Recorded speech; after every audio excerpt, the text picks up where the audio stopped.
Gabonais et Gabonaises, très chers compatriotes, c'est vraiment un plaisir et un honneur pour moi de pouvoir m'adresser encore une fois à vous. En effet, j'ai énormément de choses de pouvoir partager avec vous. Il y a énormément de choses que j'aimerais pouvoir parler avec vous parce qu'il y a énormément de choses qui se déroulent au Gabon et qui se passent au Gabon qui sont incompréhensibles. Nous avons un gouvernement qui est non seulement inique, mais nous avons aussi un gouvernement qui s'obstine à ne pas faire ce qui est juste et bon pour le peuple gabonais. Et voilà que maintenant, parce qu'ils veulent que les Gabonais puissent être tous vaccinés avec le Covid-19, ils font maintenant appel aux religieux de la nation afin que ceux-là puissent convaincre à travers la foi ou à travers leur religion les membres de leur paroisse pour qu'ils puissent être vaccinés. Mais est-ce que ce gouvernement-là est vraiment un gouvernement responsable?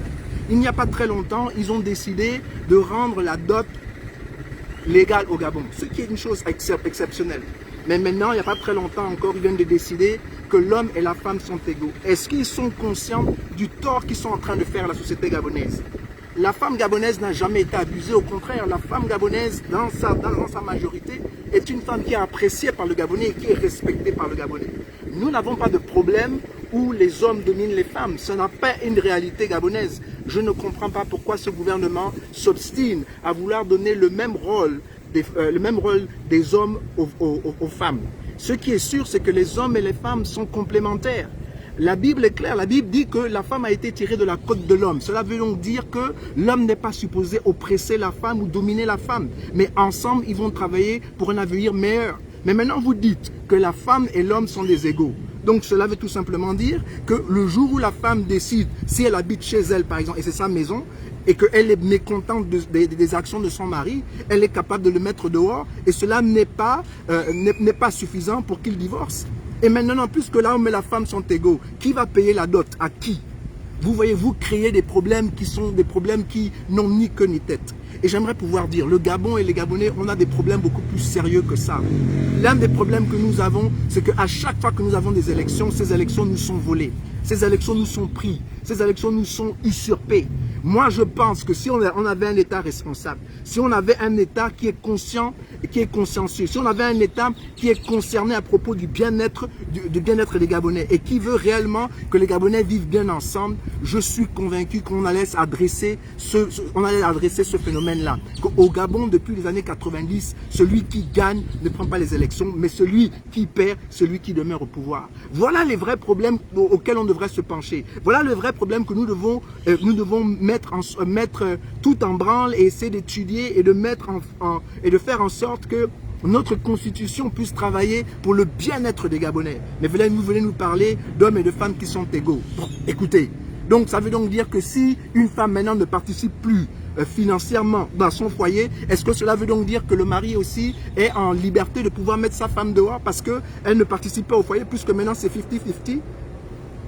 Je refuse de croire qu'on doit bafouer notre culture. Même en Europe, ils ne font pas comme ça. L'homme est toujours le chef de sa famille. Et le chef de famille ne veut pas dire que l'homme oppresse sa femme. Cela ne veut pas dire que l'homme domine sur sa femme. Ça veut tout simplement dire que c'est lui qui est le chef de la famille. C'est-à-dire le chef de la famille ne veut pas dire que c'est lui qui est tout puissant. Au contraire, un bon chef, c'est quelqu'un qui écoute les gens qui lui sont soumis. Et voilà la vérité. Le problème, c'est parce que vous ne comprenez pas ce que c'est que le pouvoir. Pour vous, le pouvoir, c'est de dominer les autres. Pour vous, le pouvoir, c'est de piétiner les autres. Le pouvoir, ce n'est pas une force pour vous de pouvoir aider les autres. Et donc, puisque votre conception du pouvoir est erronée, vous pensez que parce que les femmes, soi-disant, n'ont pas de pouvoir, elles sont oppressées dans leur foyer. Vous êtes sûr que les femmes sont oppressées dans leur foyer? Et maintenant que vous créez que les hommes et les femmes sont égaux, vous êtes sûr que les Gabonais maintenant voudront se marier? Vous êtes sûr que maintenant les Gabonais, puisqu'ils sont maintenant au même pied d'égalité, les Gabonais et les Gabonaises, vous les avez mis au même pied d'égalité, c'est maintenant 50-50. Vous êtes sûr que les Gabonais maintenant se sentiront en sécurité avec de telles lois? Et ce que je ne comprends pas, c'est que vous prenez des lois, mais vous ne consultez pas le peuple gabonais. On vous a dit que c'est ce que nous voulons, que nos femmes vous ont dit que c'est ceux qui veulent au Gabon, qui veulent être, ils veulent être les égales des hommes. Ils vous ont dit ça? C'est-à-dire que vous créez des choses qui n'ont ni queue ni tête, des choses qui n'ont pas de sens. Et les vrais problèmes, vous ne voulez pas les résoudre. Aujourd'hui, moi, il y a quelque chose qui me surprend dans le pays qu'on appelle le Gabon. Il y a de plus en plus d'hommes et de femmes qu'on teste, qui prennent le test du Covid, mais quand ils vont prendre le test du Covid, ils testent négatif. Or qu'en réalité, ils sont positifs. Moi, j'ai un problème avec ça. Parce que ces hommes et ces femmes-là que l'on renvoie dans leur famille et qui sont infectés, vont infecter les autres et sans le savoir. Et c'est à cause comment dire ça, des scanners et peut-être des radios que l'on découvre que 5%, 10%, 20% en effet, la personne a le Covid. Mais le problème, c'est que ces scanners-là et ces radios-là, je crois, ils coûtent très cher, environ 160 000 francs CFA. C'est là où l'État doit se pencher. Comment elle peut faire pour s'assurer que les plus faibles d'entre nous, que les plus vulnérables d'entre nous puissent avoir la possibilité de se soigner, la possibilité de pouvoir s'assurer qu'ils sont en bonne santé. Vous venez nous prendre des lois qui n'ont ni queue ni tête. Et vraiment, je vois très bien que vous êtes un gouvernement inique, et non seulement inique, mais irresponsable. Vous voulez résoudre des problèmes que nous n'avons pas. Aujourd'hui, le problème que la jeunesse gabonaise a, c'est que la jeunesse gabonaise veut travailler. Un gouvernement responsable est un gouvernement qui travaille et qui lutte pour pouvoir créer de l'emploi dans la nation. Et non pas venir nous dire que les hommes et les femmes sont, que les hommes et les femmes maintenant sont égaux. Je vous ai bien dit, l'homme a été créé de la côte de l'homme. Cela veut tout simplement dire qu'ensemble, ils travaillent pour assurer l'avenir de leurs enfants, l'avenir de leur progéniture. Ensemble, je dis bien. Et il n'y a personne qui doit dominer l'autre. Maintenant, moi, je sais qu'au Gabon, puisque l'avortement est illégal, il y a beaucoup de jeunes filles qui tombent enceintes et qui font des avortements clandestinement. Un État responsable devrait pouvoir étudier et pouvoir essayer de voir qu'est-ce qu'on peut faire pour encadrer ces jeunes filles-là, pour éviter justement que ces filles-là continuent à faire des avortements qui ne sont pas légaux, et ces avortements-là qui amènent très souvent la mort non seulement de la mère, mais la mort aussi de l'enfant. Réfléchissez un peu. Mais plus que vous n'aimez personne que vous-même, mais plus que vous n'aimez que le pouvoir et vous voulez vous éterniser au pouvoir sans pour autant faire du bien à votre peuple, vous faites des choses qui n'ont aucun sens. Mais heureusement qu'il y a des Gabonais et des Gabonaises qui voient clair sur ce qui se passe. Et nous n'accepterons pas, nous refusons catégoriquement d'être influencés par un pouvoir qui est inique, par un pouvoir qui est machiavélique, par un pouvoir qui est méchant comme vous l'êtes. Et comme notre hymne national le dit bien, nous allons vous chasser. C'est pas moi qui le dis. Ce sont ceux qui ont écrit l'hymne national du Gabon, les perfides menteurs et les sorciers. Nous allons vous chasser afin qu'ensemble nous puissions vivre bien. Voilà un État responsable. Un État responsable, c'est un État qui travaille pour le bien-être de son peuple, qui travaille pour le bien-être de la nation. Et ce gouvernement-là que vous êtes nous démontre tous les jours que tout ce que vous faites, c'est pour nous embêter, mais ce n'est pas pour améliorer nos vies. Et alors, qu'est-ce que vous faites avec cette jeunesse-là qui ne travaille pas?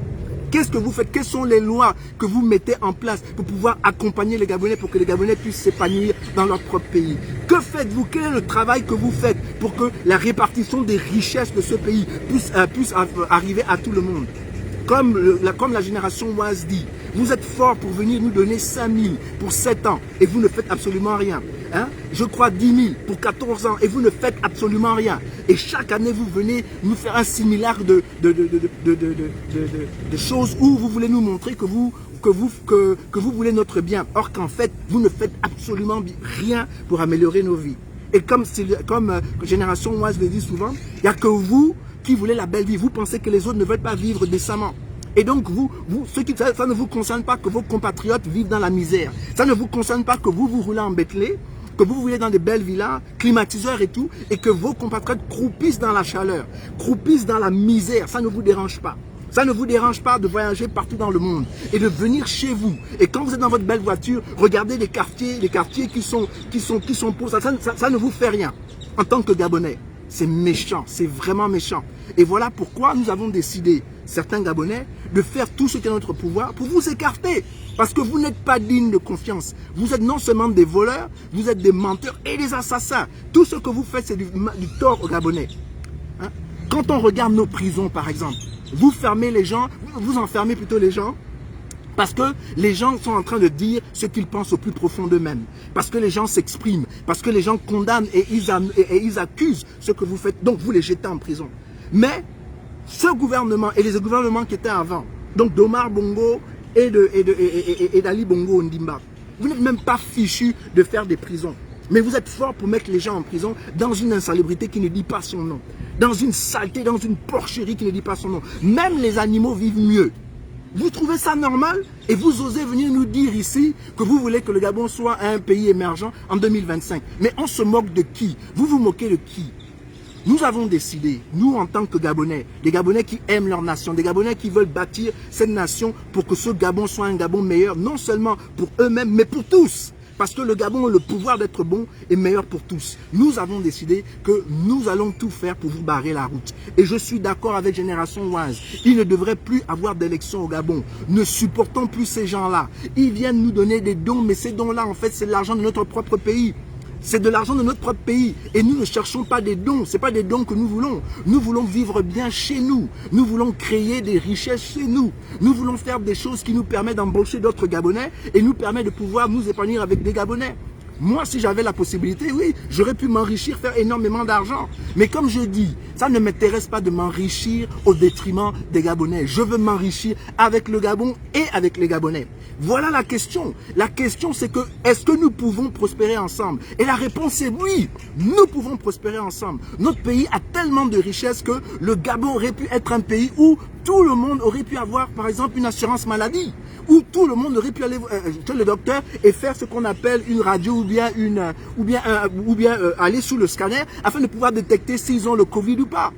Mais aujourd'hui, parce que vous ne pensez qu'à vous, il n'y a que les gens qui sont nantis qui ont la possibilité de le faire. Donc par conséquent, il n'y a que les nantis qui peuvent vivre et les pauvres ont le droit de mourir au Gabon. Est-ce que vous trouvez ça normal? Est-ce que c'est responsable pour un gouvernement de traiter son peuple de telle manière? Maintenant, il y a beaucoup de gens qui me reprochent et qui me disent « ça, ce n'est pas le tort de la France, c'est le tort de nos dirigeants ». Je dirais oui, je dirais que vous avez raison en partie. Mais moi, je suis fâché contre la France. Pourquoi? Je suis fâché contre la France parce que la France a le pouvoir, si elle le voulait, d'arrêter le désordre qu'il y a au Gabon. Mais apparemment, le désordre qu'il y a au Gabon l'arrange. Ça l'arrange pourquoi? Parce que ça lui permet d'avoir la même mise sur nos richesses. Ça lui permet d'avoir la même mise sur le Gabon. Ça lui permet d'avoir la même mise sur l'Afrique. Et aujourd'hui, nos yeux sont ouverts. Et on dit à la France que si les droits de l'homme sont bons pour vous, c'est aussi bon pour nous. C'est vous qui avez dit que tous les hommes sont créés égaux. Et ils ont le droit à la vie, à la liberté et à la poursuite du bonheur. Comment cela se fait que cela est valable pour vous, mais ce n'est pas valable pour nous? Vous dites que vous nous avez apporté la civilisation. Quelle civilisation vous nous apportez? Quand vous maintenez au pouvoir des tyrans. Quand vous maintenez au pouvoir des hommes qui sont assoiffés de pouvoir, des hommes qui abusent leur peuple. Et vous le savez. Vous savez que ces hommes-là volent l'argent. Cependant, vous prenez l'argent qu'ils ont volé, l'argent du contribuable qu'ils ont volé, et ils vont le placer chez vous en France, et vous acceptez cet argent-là. Moi, je suis aux États-Unis et même si j'allais en France aujourd'hui et que je veux investir, vous allez me demander où j'ai trouvé mon argent. Vous allez me demander et faire des enquêtes. Je dois prouver d'où vient cet argent-là que je veux investir en France. Comment cela se fait que vous n'investiguez pas les gens qui vont déposer des milliards là-bas en France? Parce que vous êtes complices. Parce que vous êtes complices. Et voilà pourquoi les Africains s'indignent aujourd'hui. On n'a aucune haine contre le Français. Et la vérité, c'est que c'est le gouvernement français qui fait ces choses-là. Et vous le faites. Votre peuple n'est même pas au courant de ce que vous faites. Vous ne dites même pas la vérité aux Français. C'est-à-dire que les Français sont en train de vivre sans pour autant savoir que leur gouvernement est en train d'exploiter l'Afrique. Que leur gouvernement est à la racine même de la misère de l'Afrique. Leur gouvernement est en train de faire des pays africains des pays dérisoires. Les Français ne le savent pas. Et les Français sont là, ils pensent qu'on aime leur pays, qu'on vient les envahir. Mais non, on ne vient pas vous envahir, on vient tout simplement suivre nos richesses. Nos richesses se trouvent chez vous, nos richesses se trouvent sur les Champs-Élysées, nos richesses se trouvent dans vos grands beaux quartiers, notre bois se trouve là-bas, notre or se trouve là-bas. C'est-à-dire tout ce qu'il y a de bon chez nous se trouve chez vous. Pourquoi vous voulez que nous restons chez nous? Non, nous allons venir, nous allons vous envahir. Puisque notre or n'est pas clandestin chez vous, puisque notre manganèse et notre pétrole n'est pas clandestin chez nous, pourquoi nous serons clandestins chez vous? Et donc, le problème, si vous voulez que les gens restent chez eux et que s'ils s'épanouissent chez eux, donc faites ce qui est juste. Et me dites surtout pas de grâce que la France ne s'ingère pas dans les politiques africaines. C'est pas possible. Nous savons tous que Nicolas Sarkozy, lorsque Omar Bongo est mort, il est venu au Gabon et il a dit, avec son sourire narquois, que la France n'a pas de candidat. Mais l'histoire nous révèle que le candidat de la France, c'était Ali Bongo. Hein? Et je pourrais même aller plus loin. Nous savons aujourd'hui que la France a menacé, la Guinée équatoriale a menacé le Cameroun d'intervenir au Gabon et de pouvoir aider le peuple gabonais. La France s'est imposée. Nous savons aussi que la communauté européenne, ils ont voté pour donner des sanctions contre le Gabon, mais que la France s'est imposée, que la France a dit non. Donc ne nous dites pas que vous n'êtes pas au courant du désordre qui se passe chez nous. Non, non seulement vous êtes au courant, mais vous êtes aussi les entités qui permettent que ce désordre-là perdure. Pourquoi ça vous intéresse que le désordre perdure au Gabon? Parce que tout simplement, Quand les gens maintenant veulent, quand ils ont un sursaut patriotique, vous leur rappelez vous-même que ce sont des voleurs. Vous leur rappelez vous-même que ce sont des tueurs. Vous leur rappelez vous-même qu'ils ont fait des mauvaises choses dans leur pays. Et donc c'est comme ça que vous le tenez. Mais je vais vous dire, Gabonais et Gabonaises, mes très chers compatriotes, il est important pour nous aujourd'hui d'essayer d'être des hommes, de nous battre pour être des hommes et des femmes intègres. Pourquoi? Parce que quand on est intègre, c'est difficile qu'on nous fasse chanter. Aujourd'hui, beaucoup d'hommes, on les fait chanter parce qu'ils ont des squelettes qui sont tellement odieux dans leur tiroir, qu'ils ont peur que le monde entier le sache. Et c'est comme ça qu'on les tient. Donc mes compatriotes, si vraiment nous voulons libérer ce pays, et je ne prétends pas être plus sain que quelqu'un ici, faisons l'effort de vivre juste, faisons l'effort de faire ce qui est bon, de faire ce qui est juste, afin que personne ne puisse nous compromettre, afin que personne nous oblige à faire des choses que nous ne voulons pas faire. Et aujourd'hui, nous avons toute une classe politique qui ont été impliqués dans des choses qui sont tellement sales qu'aujourd'hui, le seul moyen pour eux de subsister, c'est de continuer de faire tout ce que la France leur demande ou de faire tout ce qu'on leur demande, puisqu'ils n'ont plus de dignité, puisque, comme certaines personnes aiment le dire, leur macabo est dehors. Donc, Gabonais, Gabonaises, si réellement nous aimons ce pays-là, cherchons des hommes et des femmes qui sont intègres et nous-mêmes faisons l'effort de pouvoir nettoyer nos vies, de pouvoir vivre de manière digne et de pouvoir vivre de manière juste. Et à ce gouvernement unique, il est important pour vous de savoir, ne venez pas nous embêter avec des lois qui n'ont pas de sens. Okay? Le Gabonais et la Gabonaise n'ont pas de problème. On s'est toujours aimé depuis le commencement des temps. Les Gabonais n'ont jamais abusé, à l'exception de certaines personnes, n'ont jamais abusé leurs femmes. On abuse aussi les femmes en France et aux États-Unis et un peu partout dans le monde. Ça ne veut pas dire que maintenant, c'est la femme qui va... Ça ne veut pas dire que maintenant, l'homme et la femme sont au même pied d'égalité. Et quand je dis ça, je ne dis pas que l'homme est supérieur à la femme, mais je dis que l'homme a son rôle à jouer et la femme a son rôle aussi à jouer. Et je pense que c'est ensemble que nous créons des grandes nations. C'est ensemble que nous créons des familles fortes et par conséquent des nations fortes. Mais je suis en train de vous voir très clair. Vous êtes en train de fragiliser nos familles. Pourquoi? Parce qu'en fragilisant les familles gabonaises, vous fragilisez le peuple gabonais. En fragilisant le peuple gabonais, vous continuez à nous maintenir dans l'esclavage, à nous maintenir dans la servitude. Mais sachez une chose, c'est que ce temps-là va prendre fin. Le temps arrive où nous allons nous libérer parce que Dieu lui-même est du côté de la justice. Et cette justice, nous la voulons. Cette justice, nous la désirons. Cette justice va nous aider à libérer ce pays. Peu importe ce que ça nous coûte et peu importe le temps que ça nous prend. Et à la France, je ne fais que vous le répéter. Si vous continuez à vous mettre du mauvais côté de l'histoire, vous risquez de perdre tout un continent. Vous risquez de perdre toute une jeunesse. Parce que l'Afrique aujourd'hui aspire à faire de grandes choses. Et je pense que c'est ignoble d'empêcher les Africains de s'épanouir chez eux. Est-ce que vous ne savez pas que si vous permettez aux Africains de s'épanouir chez eux, cela est bon pour l'humanité? On peut participer activement comme nous l'avons toujours fait. Les gens sont en train de nous dire que non, les Égyptiens, ils venaient peut-être dans l'espace. Non, les Égyptiens étaient des Noirs comme moi. Ils ont fait des choses et cela a bénéficié à toute la civilisation du monde, n'est-ce pas? Malheur. Donc laissez les Africains s'épanouir. Laissez la jeunesse africaine être tout ce qu'elle doit être. Et alors qu'elle est en train de se chercher, et alors qu'elle est en train de pouvoir établir des régimes forts, alors qu'elle est en train de choisir ses propres leaders, elle va participer activement dans les concerts des nations. Et cela va bénéficier tout le monde. Il y aura des inventions, il y aura des choses spectaculaires pour le monde entier et le monde entier va bénéficier. Nous sommes les peuples qui a construit pratiquement tous les continents, à l'exception de l'Asie.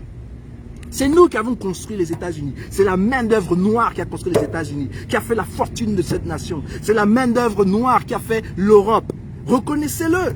Donc, si on était capable de le faire pour vous, si vous nous laissez libres, vous pensez qu'on ne va pas le faire pour nous-mêmes?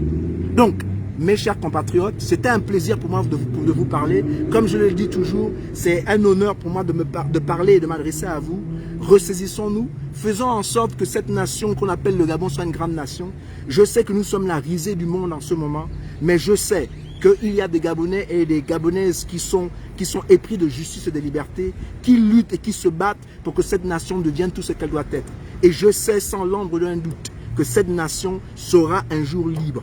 Peu importe ce qui va arriver, cette nation va se libérer et cette nation sera enviée de toutes les nations de la terre parce qu'il y aura un peuple gabonais qui aura pris sa responsabilité et qui aura chassé ces perfides menteurs, ces perfides sorciers et qui aura mis à la place des hommes et des femmes qui cherchent l'intérêt du Gabon et l'intérêt du peuple gabonais. Merci beaucoup de m'avoir écouté. Que Dieu vous bénisse et que Dieu veille sur notre Afrique. Au revoir.